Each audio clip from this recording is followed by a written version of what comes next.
क्या आपको यकीन होगा अगर मैं कहूँ ये टिक्कियाँ मैंने आलू से नहीं बल्कि बनाई हैं सिर्फ और सिर्फ 2 चीज़ों से, और वो भी बहुत ही आसान तरीके से। जितना आसान इन टिक्कियों को खाना है उतना ही आसान इन्हें बनाना भी है। तो चलिए प्रोटीन से भरपूर इन टिक्कियों की रेसिपी शुरू कर लेते हैं।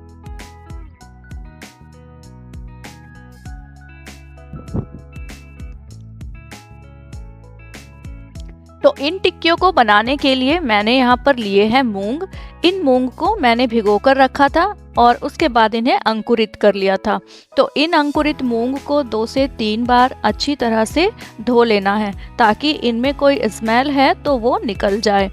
इसके बाद आपको ध्यान रखना है कि जो भी एक्स्ट्रा पानी है वो आप पहले ही निकाल दीजिए, नहीं तो हमारा जो बैटर है वो पतला हो सकता है। इसके बाद मैंने यहाँ पर लिया है एक मिक्सी का जार, उसमें डाल दिए हैं 2 चमचे भरकर मूंग।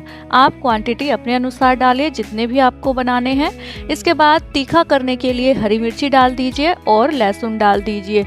फिर मैंने पल्स मोड पर मिक्सी को चलाकर कुछ इस तरह से इसे पीस लिया था। तो ध्यान रखें इसे हमें पेस्ट नहीं बनाना है बल्कि दरदरा पीसना है। अब यहाँ पर मैंने ली है एक प्याज को भी पहले बारीक काट लिया था, लेकिन हमें इस मिश्रण के साथ में मिक्स करना है तो इसीलिए इसे भी एक बार डालकर पल्स मोड पर चला लीजिए।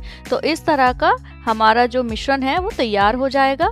अब हम इसे एक दूसरे बर्तन में निकाल लेंगे। टिक्कियों को बनाने में ज़्यादा समय नहीं लगता है, तो अगर सुबह के वक्त आपके पास कम समय भी है तब भी आप इन्हें आसानी से बना सकते हैं। तो इस मिश्रण में मैं यहाँ मिला रही हूँ भुना हुआ जीरे का पाउडर, 1 चम्मच मैंने डाला है चाट मसाला और आधा चम्मच डाला है नमक, ये स्वाद अनुसार है, आप सादा नमक भी डाल सकते हैं। और 1 चम्मच भरकर डाली है सूजी, जिससे हमारी जो टिक्किया है वो क्रिस्पी बने। अब लास्ट में मैं यहाँ पर डाल रही हूँ पनीर। तो पनीर को भी बारीक करके डालना है, आप चाहिए तो हाथ से भी बारीक कर सकते हैं, नहीं तो फोक से इसे बारीक करके इस मिश्रण में मिला दीजिए। सारी चीज़ों को आपस में मिक्स करेंगे तो इसमें ध्यान रखें कि कोई भी पीस बड़ा ना हो। अगर लग रहा है कि पनीर के टुकड़े कुछ बड़े हैं तो आप उन्हें इसी वक्त हाथ से तोड़ दीजिए। तो सारा मिश्रण हमारा बनकर के तैयार हो गया है। अब मैंने यहाँ पर ली है एक कढ़ाई और उसमें डाला है सरसों का तेल। जब सरसों का तेल गर्म हो जाए तो आप इसे मीडियम फ्लेम पर कर लीजिए और इस तरह से इसकी छोटी छोटी सी टिक्कियाँ बनाकर तैयार कर लेंगे। तो इनकी टिक्कियाँ बनाना भी बहुत ही आसान है। आप एक हाथ से इसे पहले गोल कीजिए और उसके बाद दूसरे हाथ से इसे नीचे की तरफ को प्रेस करते हुए गोल बना लीजिए। तो ये टिक्कियाँ बनकर तैयार हो जाएगी।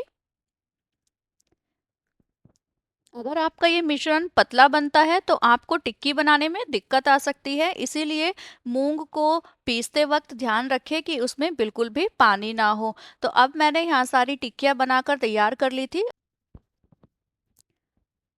अब एक एक करके हम अपनी टिक्कियों को कढ़ाई में छोड़ देंगे और गैस की फ्लेम को लो कर देंगे। इन टिक्कियों को लो फ्लेम पर ही आपको फ्राई करना है, तभी ये अच्छी तरह से सिकेगी और तभी ये कुरकुरी बनकर तैयार होगी। अगर आप हाई फ्लेम रखते हैं तो ये एकदम से जल जाएगी, जिससे कि टिक्की में जला हुआ टेस्ट आएगा। टिक्की को एक तरफ से फ्राई होने में करीब 4 से 5 मिनट लग सकते हैं, क्योंकि लो फ्लेम पर हम इन्हें फ्राई कर रहे हैं। जब आपको लगे कि टिक्कियाँ जो है हल्की सी सुनहरी होने लगी है तो आप इन्हें पलट दीजिए और इसी तरह से दूसरी साइड से भी इन्हें अच्छी तरह से फ्राई कर लीजिए।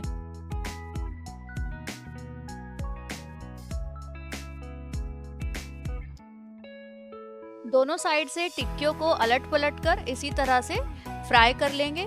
देखिए इनमें कितना सुंदर गोल्डन कलर आ गया है और ये अब अच्छी तरह से फ्राई भी हो गई है। इनका कलर देखकर ही आप अंदाजा लगा सकते हैं।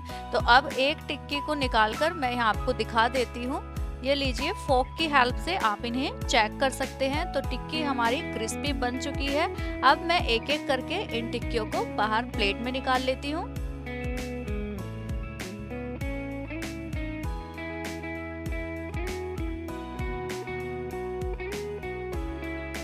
बाकी की बची हुई टिक्कियों को भी मैं इसी तरह से फ्राई कर लूंगी। आप इन टिक्कियों को हरी चटनी के साथ, दही के साथ एंजॉय कर सकते हैं, बहुत ही टेस्टी लगती है। इसी तरह से आप मूंग दाल और पनीर के चीले की रेसिपी भी आप मेरे चैनल पर देख सकते हैं। आपको लिंक डिस्क्रिप्शन में मिल जाएगा।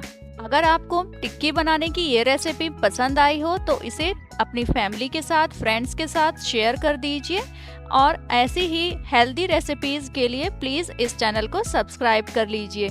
मैं मिलती हूँ आपको नेक्स्ट वीडियो में। Bye bye.